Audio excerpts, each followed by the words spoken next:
Journalist demand day సందర్భంగా విజయనగరం జిల్లా collectorate వద్ద ఏపీయూడబ్ల్యూజే ఆధ్వర్యంలో నిరసన చేపట్టారు.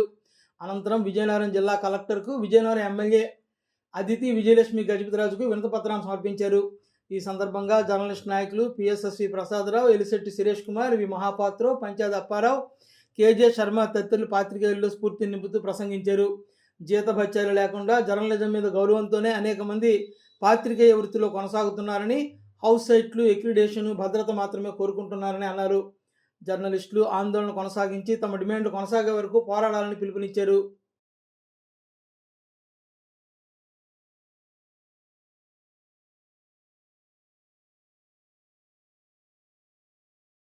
జర్నలిస్టులకు ఒక అదృష్టం ఏంటంటే ప్రతి ప్రభుత్వం మీద మనం పోరాటం చేయొచ్చు. ఎందుకంటే ఏ ప్రభుత్వం మనకేంటి చేయదు. ఏ ప్రభుత్వం కూడా జర్నలిస్ట్ సంక్షేమం కోసం ఏమీ చేయదు. అది కూడా మన మైండ్లో ఫిక్స్ అయిపోతుంది. ఏ గవర్నమెంట్ కూడా ఇది ఈ ప్రభుత్వం ఆ ప్రభుత్వం అడగలేదు.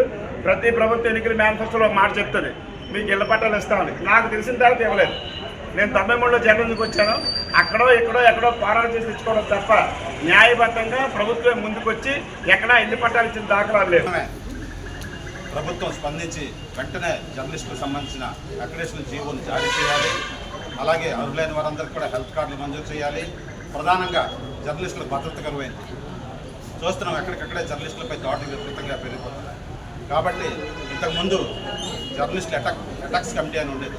దానికి జిల్లా ఎస్పీ చైర్మన్గా ఉంటే వివిధ యూనియన్ల నుంచి సభ్యులు దాంట్లో కమిటీలో ఉండేవారు.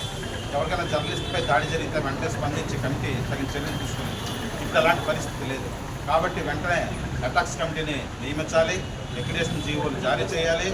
అర్హులైన జర్నలిస్టులందరికీ కూడా 3 సెంట్ల ఇళ్ల స్థలాలు మంజూరు చేయాలని డిమాండ్ చేస్తున్నాము.